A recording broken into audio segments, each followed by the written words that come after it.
son todas falsas para no caer. Bueno, otro tema de actualidad tiene que ver con las deudas y con la morosidad. Se ha convertido en tema de agenda prácticamente, ¿no? El nivel de endeudamiento de las familias, el nivel de morosidad, si tiene que haber algún plan de rescate, si es solo un acuerdo entre privados. El tema es que más allá de la discusión pública en cuanto al tratamiento, las personas que están en esta situación tienen una aquí y una hora que deben de alguna manera resolver. Así que hoy nos visitan de Legal NEA, como siempre Cecilia, doctora Cecilia Buenas, ¿cómo le Fernández, va? y Tomás, que también está con nosotros, para hablar un poco de estos y de alternativas también judiciales a las cuales se puede acceder.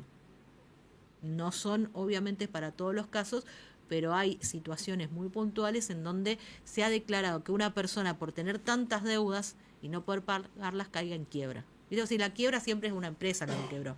No, deudores quebrados en el sentido estricto de la palabra. Bueno, ¿cómo empezamos? ¿Por dónde arrancamos con este tema? Bueno, justo era un caso que recién salió ayer, una sentencia que tuvimos de una declaración de quiebra de un deudor. Esta era una persona que es un profesor de un colegio, Profesor. profesor de un colegio, que había empezado a sacar créditos en financieras porque no le alcanzaba la plata para fin de mes. Esos créditos no pudo pagar, tuvo que sacar créditos en otras financieras, tuvo que refinanciar los créditos que ya tenía y llega al estudio con esta situación donde la plata no le alcanzaba ni para pagar el alquiler, para comer, tenía que endeudarse con la tarjeta de crédito, altísimo, encima las tasas de interés que son altísimos, ese es el principal problema. Y lo que hacemos es pedir la quiebra. Es algo bastante novedoso porque normalmente, como dijiste, lo que están acostumbrados a escuchar quiebras es más de empresas, Claro, de quebró tal empresa. comerciantes, Sí, sí, sí. pero en la Argentina no hay un régimen especial para el tema de los deudores sobreendeudados, de los consumidores sobreendeudados. Es algo que está muy en boga discutir esto, si tiene que haber una ley especial, una ley especial para esto. Y la solución para esto está dándose por el lado de la quiebra. Lo que hacemos, como esta persona no puede pagar, está en una situación que no le alcanza la plata para ni sobrevivir, ni para menos para pagar sus créditos, se le pide la quiebra. A ver, tiene puntos en común con lo que es la quiebra de una empresa, donde viste que cuando decís viene la quiebra, entonces después, bueno, se hace un proceso, te pueden determinar un administrador, se ve cómo se le paga, hay acreedores privilegiados, ¿no? Claro. ¿Cómo es una persona que quiebra? Como decís, no es un empresario, es un profesor que tiene que tener un salario que, bueno, por las circunstancias que sean, no puede pagar ni las deudas ni mantenerse, pide la quiebra. ¿Y ahí qué pasa? El ordenamiento concursal, en este caso el ordenamiento de quiebras, es el mismo tanto para pequeñas empresas, grandes empresas e inclusive para personas que no ejercen el comercio. Lo cierto es que la misma legislación establece algunas pautas para los pequeños deudores, por decirlo de alguna forma, lo cual, leído en conjunto con la Ley de Defensa del Consumidor, nos da a nosotros las pautas y la posibilidad, mejor dicho, de plantear esta opción de forma ante la justicia directamente. Pero pregunto, ¿se cumplen todos los mismos pasos? No son los mismos pasos, no son los mismos requisitos. Es más, nosotros solicitamos que el proceso sea en principio gratuito, que se aplique lo que es la gratuidad del proceso. En esencia se aplica la misma ley, pero atento a las particularidades de la persona, que estamos hablando de vecinos, ¿no? Que personas que no podían hacer frente a sus deudas, no para vivir, sino para sobrevivir, básicamente.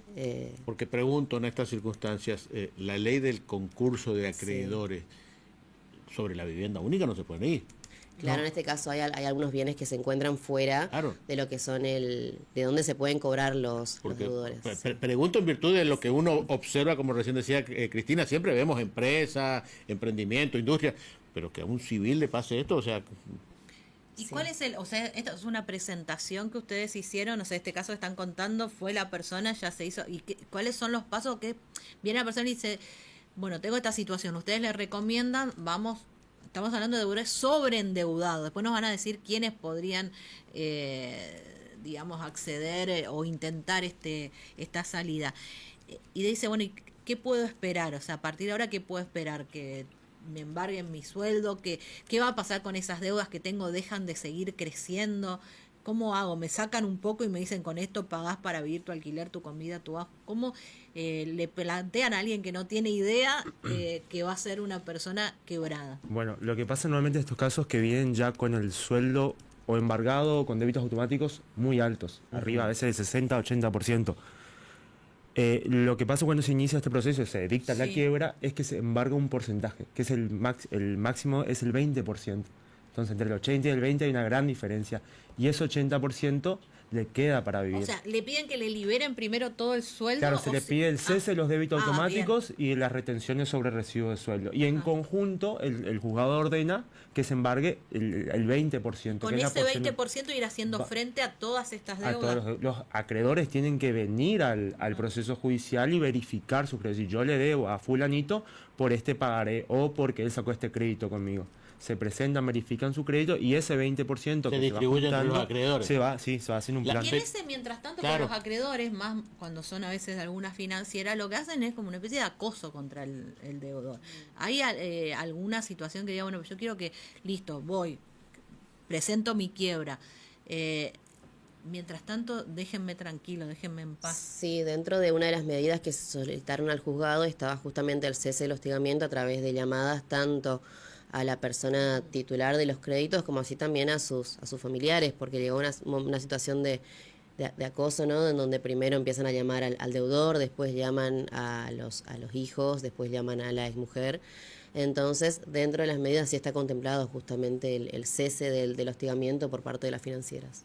Y esta situación que dicen es novedoso porque no está presentada la ley concursal para personas, ¿los jueces son reticentes o cada vez las van tomando como una herramienta válida? No, dan lugar porque no hay otro medio eficaz para ayudar a estas personas. Entonces, como no hay una legislación especial para el tema de consumidores, no se le puede dejar apartado y dejar en un gris. Entonces suelen dar lugar a este tipo de procesos. Y de ahí van a decir, bueno, pero imaginemos que tiene, no sé, números, pero si es un profesor debe tener un ingreso, 1,5 millones de pesos. Cuando sabemos que en eso tiene 2 millones de pesos porque tiene varios cargos y le va bien. Las deudas, por ahí, viste, cuando la vas acumulando y refinanciando, pueden llegar a ser de muchísimos millones. ¿Con ese 20% va a estar toda la vida pagando o hay alguna quita? Depende de tu deuda. O en ese medio no, porque en ese medio el juez también dice, no, bueno, pero estos intereses son exagerados o no se analiza, digamos, si fue abusivo las condiciones o no en estos procesos. Cuando se inicia la quiebra justamente se cesan con los intereses, entonces esa deuda Queda ya congelada ahí. esa deuda queda congelada, lo que permite justamente la posibilidad de que el deudor, accediendo a la quiebra, justamente pueda de alguna forma rehacer su vida económica. Perdón, ahí iba mi pregunta. Yo estoy quebrado. ¿Qué voy a rehacer? ¿Quién me va a fiar? ¿Dónde voy a ir? Justamente uno de los principios de la ley, ¿no? Del derecho concursal es que una persona quebrada pueda volver a reinstalarse en la vida económica. En este caso no hablamos de una empresa, sino hablamos de, Claro, por de eso. un docente. Entonces la idea es que ese registro se mantiene un tiempo, pero después, cuando el verás, le tiene que salir limpio. Repito, desde el total desconocimiento, ¿a vos te pasa algún problemita en torno a una cuota, aparece en el veraz, chau, nunca Sí, más así nadie es. te fía? Entonces, ¿y el quebrado no aparece en el veraz? Sí. Claro, sí aparece, pero también inclusive en lo que es el servicio de veraz o en la central de deudores del Banco Central, uno no puede estar eternamente, pasados 5 años, te tienen que sacar de ahí, de lo contrario, en caso de que no lo hagan, uno puede también tomar medidas legales a los efectos de que eso se borre. La idea no es penalizar al deudor que se endeudó justamente porque no podía hacer frente a las obligaciones. Yo entiendo la situación del señor, porque seguramente Sí, sí, muchos sí. argentinos estamos en esa situación. El tema es que cuando vos tenés una sanción de esta característica, seguro que después las cosas se achican. Claro, sí, a ver, la quiebra no es un proceso eterno. Eventualmente, cuando finaliza, una vez que el mismo finaliza, que todos los acreedores se van más o menos con sus créditos abonados, lo cierto es que la idea es que esa persona se reinserte a la vida económica, que pueda volver a tener un crédito, pero obviamente con más cuidado, ¿no? También se discute el tema de los intereses, porque muchas financieras Claro. tienen intereses que son altísimos. O Entonces, en el proceso entra la discusión de esos intereses. Se puede, Porque digamos... el juez puede moriginar los intereses, Ah. bajarlos si son desproporcionados. Claro, por la otra vez hacíamos un ejemplo que bueno, yo Santiago, que es quien hace toda la parte financiera, y veíamos como algunas billeteras o algunas financieras terminan con intereses que son de 1000 y Sí, pico sí. %, y le decíamos, pero eso no es eso no es usuario, y te decía, no es usura porque no son entidades bancarias, están regidas por la ley de sociedades civiles, con lo cual agota, digamos, su deber con información clara al consumidor de cuánto va a ser el interés. Entonces, te puede poner 2000% de interés, pero si te lo dijo y vos aceptaste, es como que quedás en algún punto obligado. Dice, de todas maneras, si un juez, o sea, si esto va a un litigio, un juez puede morigerar esos intendentes entendiendo que son, esos intereses entendiendo que son abusivos. Entonces, la pregunta era más o menos lo que decía Tomás. En ese mismo proceso, un juez puede decir, bueno, pero esto es abusivo y morigerar esos intereses. Sí, se discute toda la deuda, Todo, tanto el capital como los intereses. Ajá. Porque como dije al principio, tienen que venir los acreedores y verificar esos créditos. Es decir, O sea, tiene que venir Galperín, tiene que venir el Banco X, todo el financiera, los un bancos, acreedor privado, todos los que son acreedores de ese deudor que pide un su servicio, quiebra. yo dejé de pagar mi tarjeta, dejé de pagar, no sé, el agua, todos tienen que venir a este concurso. Así es, justamente una de las características de este tipo de concursos, de este tipo de procesos, mejor dicho, es que todos los acreedores tienen que comparecer al proceso a los efectos de acreditar, de verificar que tengan un crédito. En caso de que no lo hayan hecho, tienen algunas alternativas, algunas ventanas para hacerlo, pero son procesos universales. Normalmente lo que pasa es cuando una persona tiene una deuda con una tarjeta o con un banco es que individualmente se lo empieza a ejecutar, que son procesos de ejecución individual. En este caso se trata de un proceso de ejecución de tipo colectivo directamente, en el cual todos los acreedores deben comparecer para que su crédito pueda ser cobrado. Y frena esa ejecución individual. Claro, así es, todo se termina centrando en el proceso de ejecución. ¿Quiénes pueden? Porque acá están hablando de un caso, un profesor con un sueldo, con un recibo de sueldo, una persona que no tenga un ingreso con un recibo de sueldo, pero que también está sobreendeudado, ¿también puede pedir su quiebra?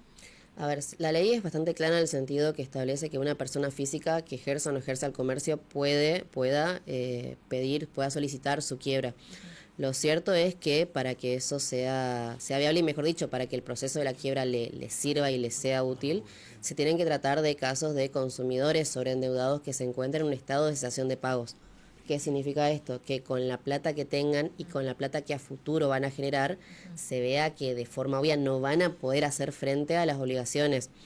Y en este sentido es importante remarcar que no siempre hay un incumplimiento, no siempre se deja de pagar para estar en un estado de cesación de pagos, sino ¿Cómo es uno, eso? en el sentido de que si yo en este momento veo que mi ingreso es de 100, pero a futuro veo que tengo deudas por 200, por más que yo siga pagando eso porque me sigo endeudando, Yo ya sé, no lo voy a poder pagar. ya sabes que no lo vas a poder pagar, de que no hay forma que con el crédito que vos tengas disponible puedas hacer frente a eso, y que en su caso, si haces frente a eso, no te quedas con nada.